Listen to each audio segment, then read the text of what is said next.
Open foodstuffs. How do you tell an Airbnb guest that they cannot leave open foodstuffs inside an Airbnb or a vacation rental? That's a great question, and we're going to talk about that today. Hi there, I'm Angela Brown, and this is Ask a House Cleaner. This is a show where you get to ask a house cleaning question, and I get to help you find an answer. All right, now today's show is brought to us by a brand new Facebook group that we started called VRBO Airbnb Cleaning, which is for all the professional house cleaners out there who service the Airbnb or the vacation rental industry, and they do turnover service. So if you are an Airbnb host and you do your own cleaning, come on over as well, because we can learn from you as well. So it's lots of tips and cleaning tricks and ways that we can streamline the process so that we're working smart, not hard. So I'll leave links in the show notes as well so that you can come join us. All right, on to today's show, which is from an Airbnb host who is just livid. She arrived to her Airbnb. She does all of her own cleaning. But when she got there, the guests had left all these open foodstuffs inside the house. So there's orange juice, this much orange juice in the bottom of a cup, just left open, ants everywhere. There are soda pop cans that are half drunk, and there are ants crawling all over the cans. There was open baby food, and there was half-eaten fast food that's there. And then, like, they'd eaten yogurt for breakfast, but they left the lid that had the yogurt stuff on the top, and then also the inside of the yogurt container, and it was filled with ants. So she went in and was just furious. Then there was food in the bedrooms, and she has a house rule that there's no food in the bedrooms. So you can understand her frustration and wanting to know what do I do and how do I prevent this from happening again?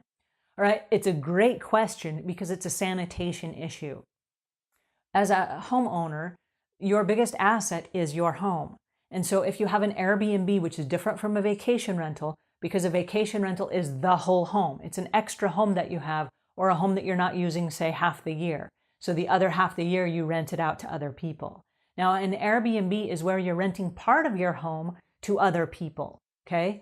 So for this particular situation, it's an Airbnb that she's renting, but it has several rooms in it, and she rents the whole thing out like a vacation rental, but it's just the one or two rooms that these people were renting. So there was stuff all over in the kitchen, and there was stuff in the bedrooms that they had rented. So she goes in and there's ants everywhere, which means she has to call an exterminator to come in and spray again for ants. And she has ant baits all over the house to prevent this. But the ideal situation is that people would eat, they would throw their garbage away and put it in an airtight container or a garbage can with a lid so that rodents and mice and bugs and stuff don't get to it. Well, in this particular scenario, she did have to call the pest control in, which is above and beyond the expense that you're paying when you come spend the night at someone's house. So that eats into the company profits, which is huge, right? You got to pay for an exterminator to come in between guests because they did not follow the house rules. So my suggestion would be you have to make new rules, and you have to make the rules very clear so that the guests coming in understand what your rules are.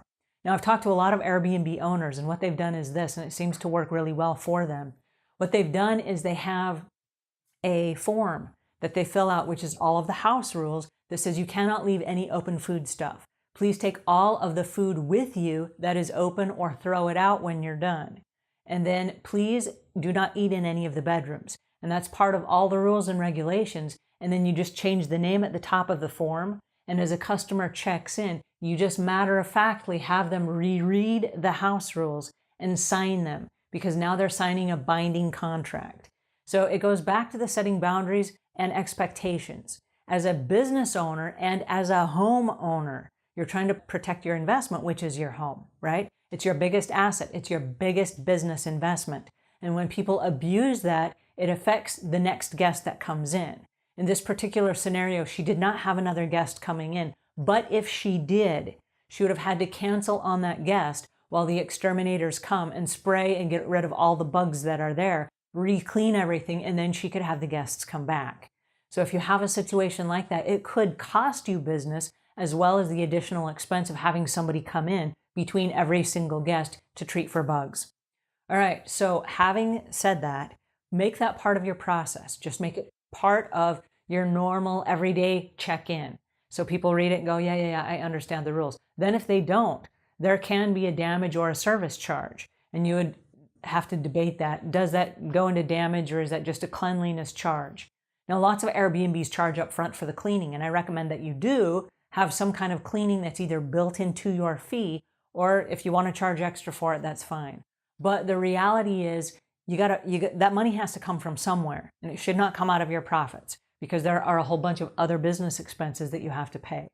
So be very clear up front about what your rules and regulations are. And then if someone breaks your house rules, that needs to be addressed. Whether you address that publicly online in the ratings and reviews, or whether you address it privately, is up to you. That is your personal preference. And I've heard both sides, and both sides have valid arguments. So it really depends on your personal preference. And we'll talk about that in another episode about, do you leave guests rating and reviews for lack of cleanliness? Anyway, it's to be debated, like I said. All right, so please make it very clear to your guests what your house rules are for foodstuffs. And I will give you a suggestion. The food that you leave behind, if it is unopened, like unopened beer, unopened soda, unopened cans of goods, or unopened boxes of pasta or things that you've purchased, you're free to leave those in the cabinets, the cupboards, and the fridge. But if you have like a half a gallon of milk that's already been opened, the seal is busted, even though you know you haven't drunk it and you didn't do anything to harm it, it has to be tossed, because we live in an era where nobody knows if you laced it with drugs or whatever. It can't be consumed. It can't be given away. The next guest can't use it. It has to be tossed. And so if you've opened something up and you've exposed that seal, it needs to be thrown away. So even if it's still good and you just want to leave it behind because maybe somebody will eat it, no one will eat it. It has to be thrown away. So if you have something, like I say, a can of something that's safe in its seal, that's okay to leave behind.